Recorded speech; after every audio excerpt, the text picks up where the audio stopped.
Sam, Yeah, Don? what's that sound?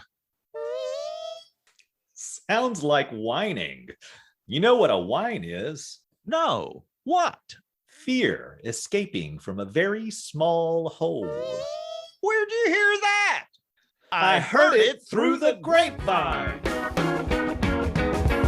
Welcome.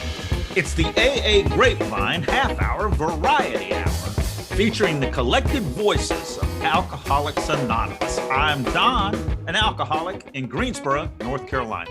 Hey, Don. I'm Sam, an alcoholic in Palm Springs, California. Sam, one thing I love about AA is that there's never any controversy. Don't you agree? Yes, there is absolutely no controversy whatsoever. Yes, there is no controversy. There's always controversy, Don. We're alcoholics. We have so many opinions, and we are so opinionated and stand by them. And by golly, each and every one of us needs to get our opinion across.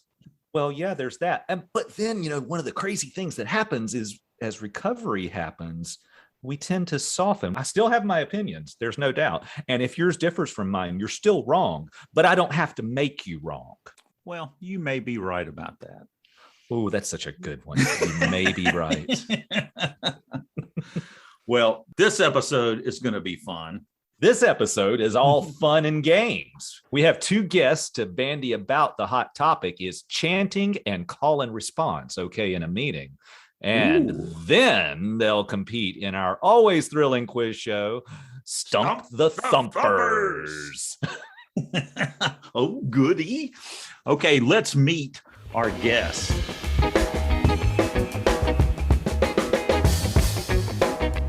Hi, I'm Leslie, alcoholic from Sacramento, California. Hey, Leslie. When did you get sober? March 20th of 2010. I was 20 years old, and it was 2 weeks before my 21st birthday, so I've never had a legal drink. Wow. How did you decide that you had enough with drinking at such an early age and give up and decide to go to AA and get sober somebody else's way?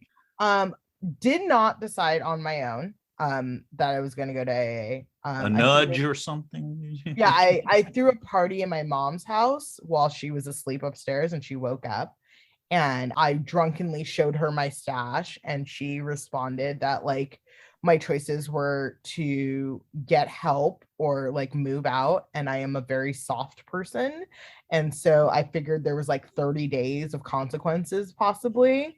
I'll just do this to get the heat off my back. And I went to AA, and I had a big resentment. I didn't think it was good for you people, but it wasn't good for me. And I did everything I could to get kicked out of rehab. And then I got kicked out of rehab, and my mom was like, okay, well, that was the last chance. And I was like, oh no, there's consequences.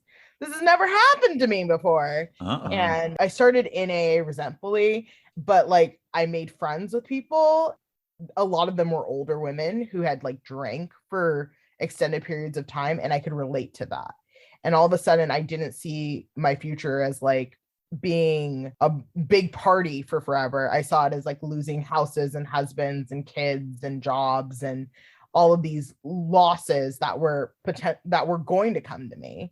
And I wanted something different. So you could relate to their lives, or you could relate to what? I could relate to the feelings of feeling dead inside, feeling inadequate, feeling like everything that you do went wrong, that even though you tried your best, it was always the wrong thing. I like to say that it's everyone went right and I always went left. Mm-hmm. And Wow. And because of that, I was kind of able to see that there was more that was going to happen. I have a lot of yets because of that. And yet drinking, I did a lot of damage sober because I was also 20 years old, and 20-year-olds make poor decisions. I like to say that I lived my early 20s making all the mistakes of 20-year-olds, but I get to remember it, which made me worse. Well, I love hearing you identify the yets, and that, while this wasn't the experience that these older women in recovery were sharing with you, were not things that you had experienced, you were still able to kind of hear them with future Leslie's ears. Yeah. There was always a point where like they told stories and I was like, yeah, that's me. Like I've totally done that. Where like I remember this one story where this woman was talking about how she had a date and she was nervous. So she drank a whole bottle of tequila while she was shaving her legs. And then she had all of these like cuts on her leg. And so she had put like tissue paper on her legs, and then like she put nylons over it because she wanted to cover it up, but you could still see it, and she was wasted, and she wound up marrying that guy. But like I like in that moment I was like, yes, that is a very Leslie thing to have. And then her story got worse, and so I could see like if it had been one story like that, I probably wouldn't have stayed, but it was like the commonality of it gets progressively worse. And for me, it was so bad, I couldn't imagine what worse was. There's something in the big book. You can trust what these people say about themselves. Yeah. That's totally what I'm hearing, is that you were listening, and it's like, and you believed the people because the stories just kept coming. And that's fantastic. Liz, introduce yourself. Well, my name is Liz. I'm a recovering alcoholic. My sobriety date is February 1, 1979. Woohoo! Woof. Yeah, I Wow. even say. And where are you located, Liz? Oh, in Greensboro, North Carolina. Can you relate to what Leslie shared? Absolutely can relate. Yes, I came to the program to support a friend. I fell in love with AA. And the part for me was, oh my God, they're not talking about him. They're talking about me. And I too heard those as yet statements. And I even remember saying to one of the older ladies at the time, oh, that hasn't happened to me. And she said, yet. And I was so incensed that you think I would do that? Oh, dare she you. said, how dare you? Oh my. And she said, you keep drinking, that's there for you. But I love the stocking and the trying to shave your legs and with all those little cuts and toilet paper. That's what I really began to relate to, not the big stuff, but the little stuff of the crazy, insane things I was doing, either still hungover or still drunk in a hangover, or, absolutely already drinking. Those were the things that would eat at me later. I could justify all the big things that I did wrong because you would do that too if you had my life. But it was those little insane things that really grabbed me. So you identified that you were an alcoholic by coming to AA meetings to support someone else. Yeah. Well, yes, I did. I identified as an alcoholic. I knew when I was 16 that I was alcoholic. And it was an attitude of, oh, that's too bad. Isn't that a shame? It runs in my family, which I didn't quite have the right language, but my aunt was an alcoholic. That's the only one I knew about at the time. It was just sort of my plight in life. And I was ready to accept that completely. I did not know you could do anything about it. What gave you the willingness to face the fact that you were an alcoholic? I mean, you had it under control. You're going to AA to support someone else. How did you get to the place to have the willingness to do the things that AA asks you to do that seems crazy to do? Yeah. Go to any lengths. Yeah. You have to be alcoholic to be willing to go to these lengths. Right. I think what it slowly ebbed and flowed in me. Again, I relate to Leslie in that I did not believe everybody there was not drinking. That was not the purpose of being there. It was to not get drunk. And that's what I would tell my friend is you don't have to quit drinking, for heaven's sakes, just cut down. And I had that attitude for 6 months, or that belief. That my filter had that. I was just filtered all through how to drink like a lady. That's really what I wanted to do. And when I realized that I wanted to drink more than I wanted anything else, that's when it really got it was about 6 months. That really got my attention of, oh my God, I am going to have to relook at these things called steps. Because they didn't they sounded to me like the 10 Commandments, they were there. Yeah. And when I'd hear people work the step, I thought, what are they talking about? And then once I started delving into it, it just captured me. Thank God. I am so grateful. Yeah.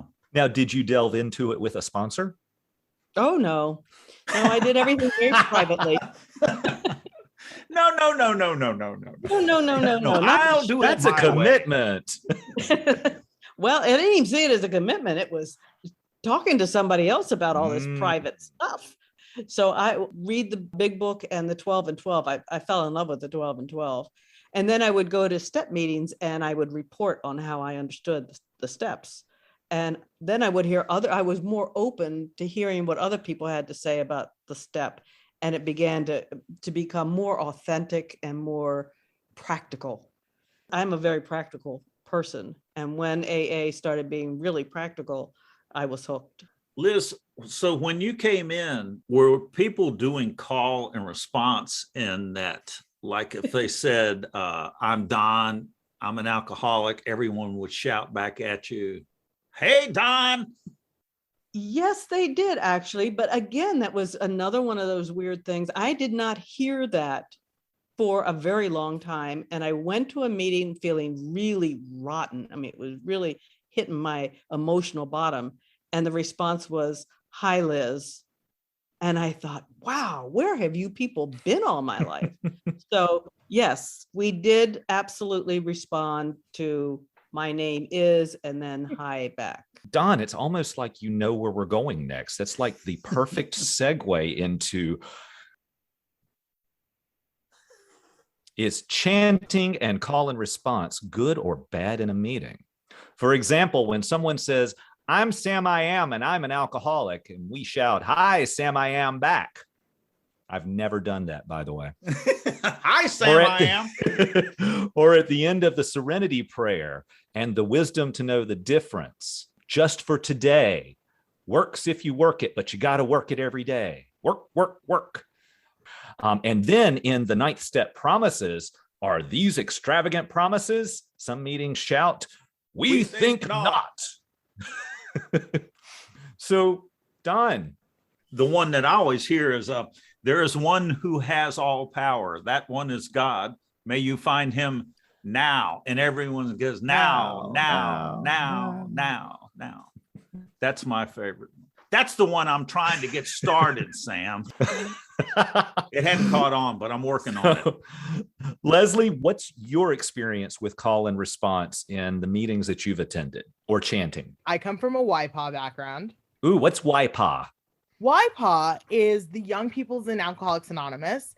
It is people who are interested in showing that like we are not a glum lot. And so like we hold speaker meetings because it is about carrying the message, but we also usually hold an event. So like dances, haunted houses, anything you can think of, we've probably done it and messed it up.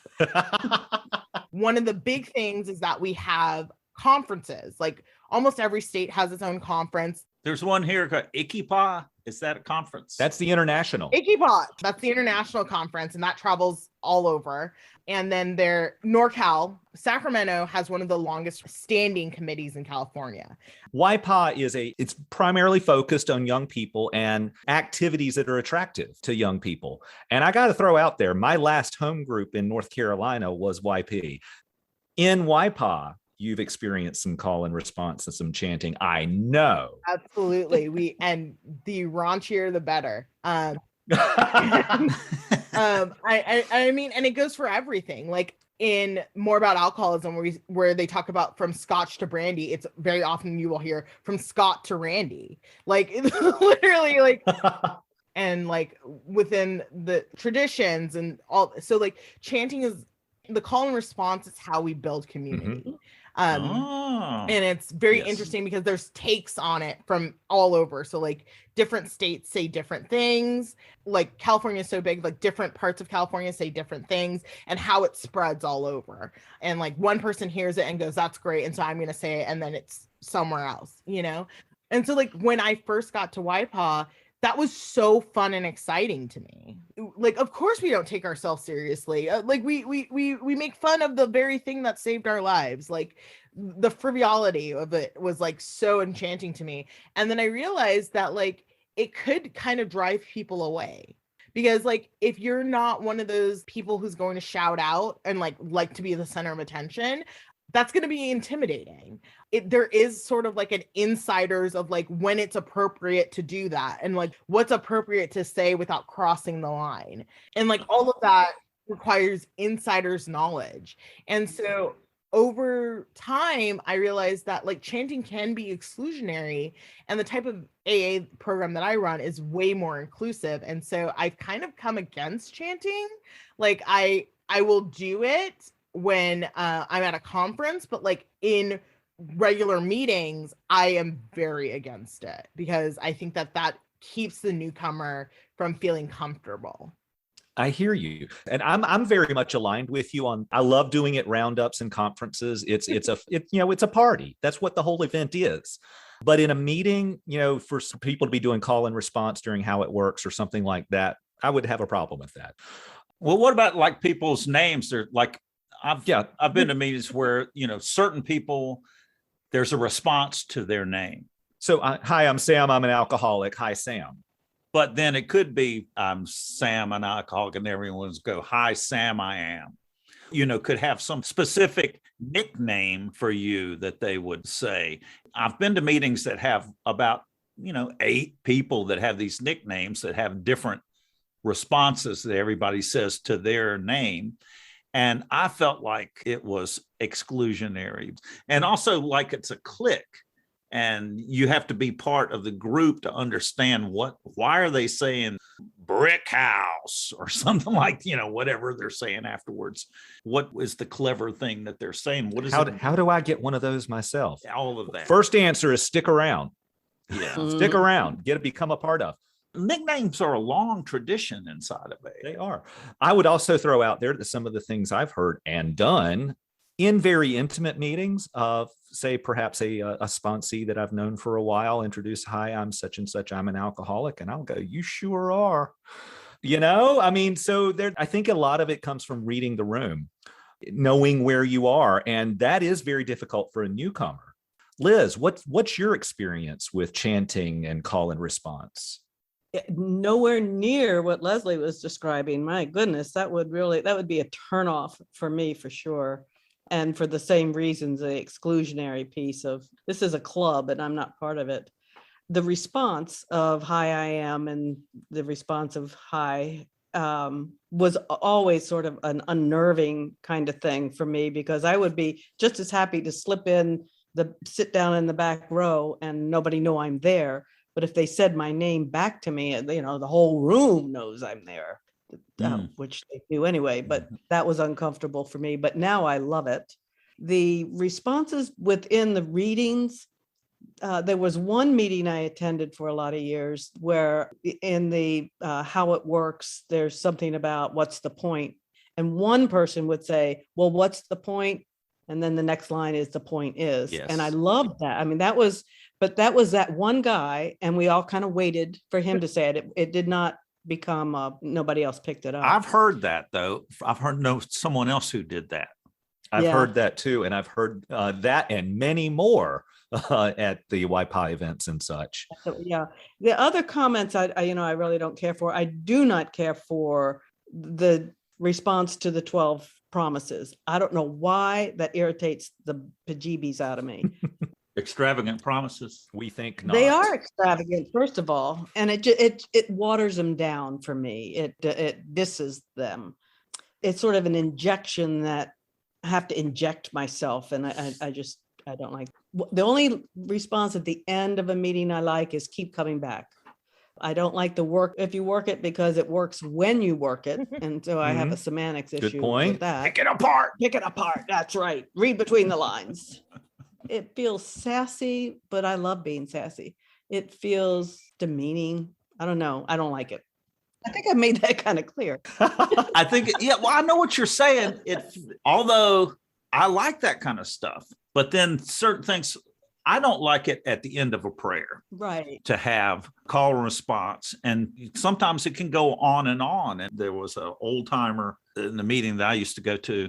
He really didn't like it. And he would say, next thing you know, we're going to be doing a little jig at the end of the prayer, I got to throw this one out there, Don, because, maybe we can make this happen. When I was doing recovery in Durham, North Carolina, Some of the groups that I went to, as we closed with the Serenity Prayer, we ended with boom shakalaka instead of amen. Okay. Yes. And that is something that I have brought to California. And I'm so far the only person saying it. But it's certainly not serious. So there's some things that should be taken seriously. And the prayer should be taken seriously. It's the point where we're inviting our higher power into the room to end this meeting. Should we end the meeting on a somber note, though, or should we be happy people? Is there a difference between being somber and being serious? Or somber and grateful. So Jump in, I Leslie. have some feelings, right? I practice a non-traditional faith, and I have friends who are Jewish, and in Sacramento, we generally end with the Lord's Prayer. For a very long time, I would like customize the Lord's Prayer to like annoy people around me because I wanted them to know that I was different. And then I realized, who was that really serving? Like they were still saying the prayer. They weren't nearly as affected by me changing the prayer as anybody else, like as I was affected by trying to make this stance. And it doesn't align with my beliefs. I feel like, at least for me, prayer is something that like should be done meaningfully and should have meaning and purpose behind it. So when other people are saying the Lord's Prayer, I don't say it. I pray quietly to myself what I feel comfortable with to end it, because it is about inviting your higher power into that meeting and like being grateful to be there. But like, I know my Jewish friends, like saying a prayer like that goes against their spiritual beliefs. And so if we're going to be inclusive, there are some questions about like some of the prayers that we have chosen to identify with in our program. And that comes from the history of us being mostly a Judeo-Christian nation. And the source of AA was Christian. And you have just nailed what another episode of controversy it is. I think that's going into another closing prayers. What about at the end of the prayer? What is said in the groups that you attend when the prayer finishes? There's a lot of things. It depends on the meeting I'm in. So like really common in YPA is to end with ramen. Pastafarianism. Yeah, like ramen and like amen. It depends. Like I realized that like I don't have the monopoly on how recovery works. If you decide that like you're going to have fun and like this is how you get sober, more power to you. There you go. Hey, Liz, we're going to let you close it out for us. What do you got? Well, I just love this conversation, and I feel relief that as I have grown spiritually, and I call it that, I agree with what's being said about the prayers, and I understand the heritage of the Judeo-Christian piece, but I do feel very sensitive to other religions' commitments and philosophies. That being said, the roteness of it, the rhythm of it is always very positive for me. All right. Well, folks, that ends this segment of controversy.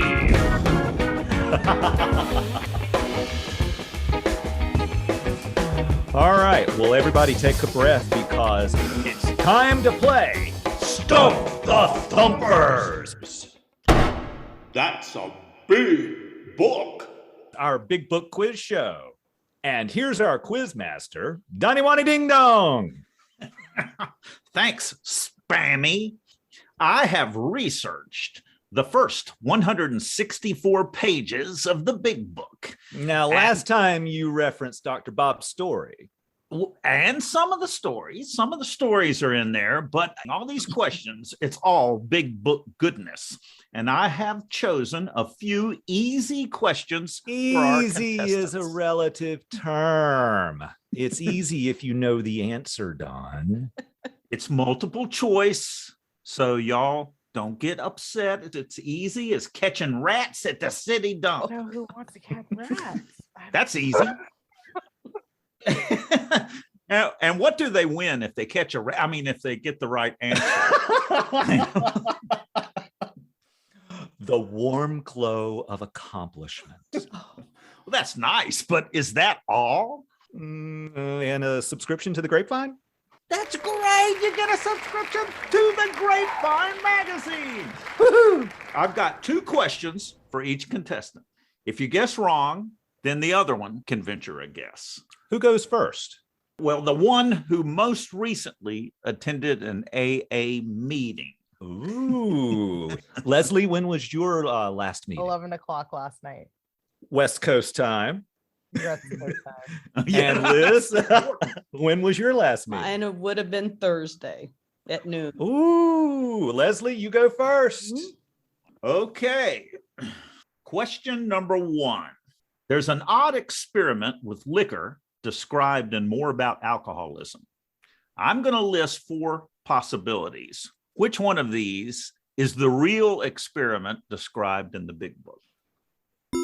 An ounce of whiskey with a Roadhouse sandwich will not hurt. An ounce of whiskey in my cereal will not end well. An ounce of whiskey is risky while jaywalking. Or an ounce of whiskey in my milk is none too smart. Ooh. Woo-hoo! Leslie is rather certain of this answer. Let's find out. It is whiskey and milk. And I know this because that was the first thing I read in a big book study. The answer is from page 36. Suddenly, the thought crossed my mind that if I were to put an ounce of whiskey in my milk, it couldn't hurt me on a full stomach. I ordered a whiskey and poured it into the milk. I vaguely sensed I was not being any too smart, but felt reassured as I was taking the whiskey on a full stomach. The experiment went so well that I ordered another whiskey and poured it into more milk. The correct answer is an ounce of whiskey in my milk is none too smart. Ding, ding, ding, ding, ding. Woo! Point goes to Leslie. Congratulations, Liz. Leslie or Liz, have either one of you poured liquor into milk? So the reason why this stands out to me is because we were reading that and I'm lactose intolerant. And I was like, well, I'll throw the milk up and keep the booze. So this is perfect. And then that's a very alcoholic thought. And that was. Okay, Leslie, I got one more question for you here. Question 2. In How It Works, we're told if you want what we have, you need to go to any lengths to get it. And we are given the steps. What if we stop halfway? What do we achieve with half measures? The halfway mark to happy recovery? Half-ass recovery? Nothing? Moderation? The courage to change. What do we achieve with half measures? Half measures avail us nothing. Page 59. Half measures availed us nothing. We stood at the turning point. We asked his care and protection with complete abandon. The correct answer is nothing. You are right, Liz. Congratulations. Woohoo! I think they might get a little bit harder here. Oh, no. You're known to do that, Don. Leslie, a quote from How It Works from page 66. The grouch and the brainstorm are not for us. What do they mean by brainstorm? I have 5 choices here. Sudden rage, a brilliant idea, headache, a sudden idea to drink, a tornado of confusion. What do they mean by brainstorm? Oh, I'm trying to think because like when you said that, I was like, that's right before self-righteous anger. And then, so I think it's rage. I don't know for sure. Not too certain on that one, are you? Sudden rage. I think I'm going to go with the sudden. Let's find out. From the Merriam-Webster, today we think of a brainstorm as a positive thing, something that solves a problem or gets the creative juices flowing. But when it was first used, brainstorm meant something very different. According to the 1934 edition of the Unabridged Dictionary, it meant only a violent, transient mental derangement manifested in a maniacal outburst. Oh my God, isn't that fabulous? Yeah. Or a sudden rage. Yeah. I'm going to read that one again, though, because it is so good.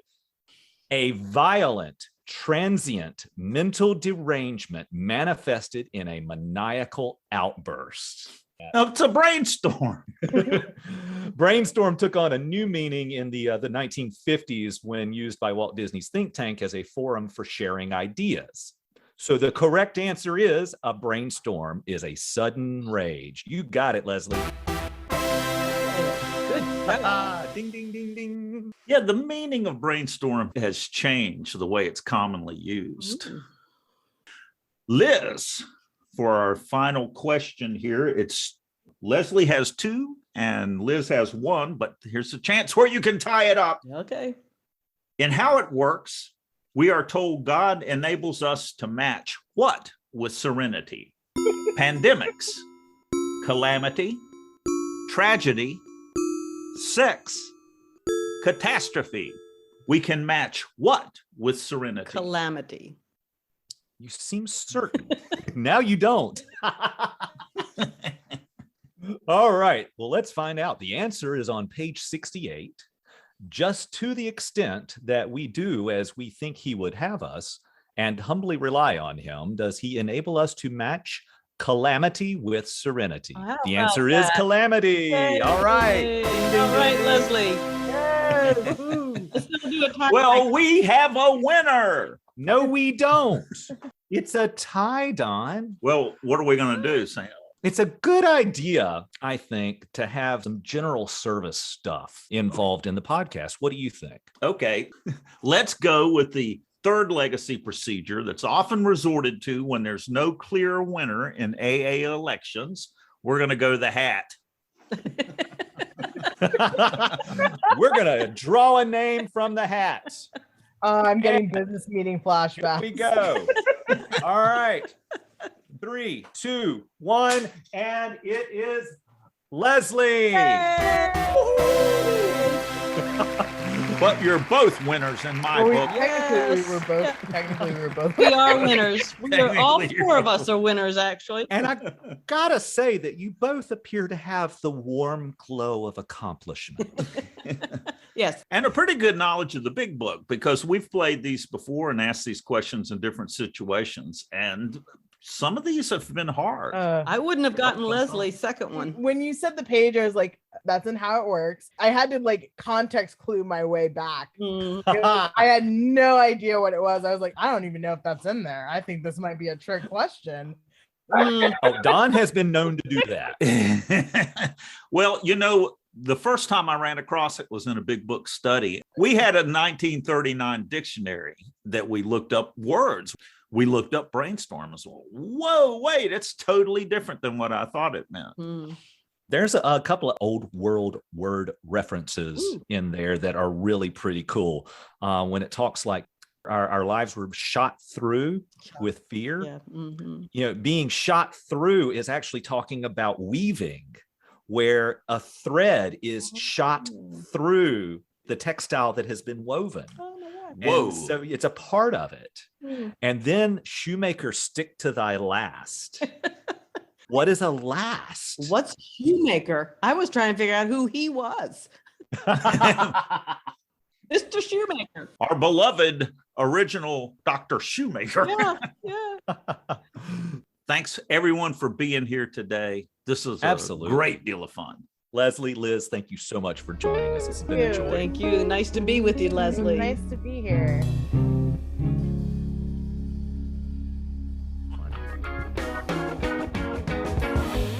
Thanks for joining us. The AA Grapevine Half-Hour Variety Hour is posted every Monday and is produced by AA Grapevine, Inc. We don't speak for AA as a whole. We share the experience, strength, and hope of members to help others recover from alcoholism. Podcast info, including how to call in, is at aagrapevine.org/podcast. Find AA Grapevine on Instagram and the AA Grapevine channel on YouTube. All things Grapevine are available at aagrapevine.org.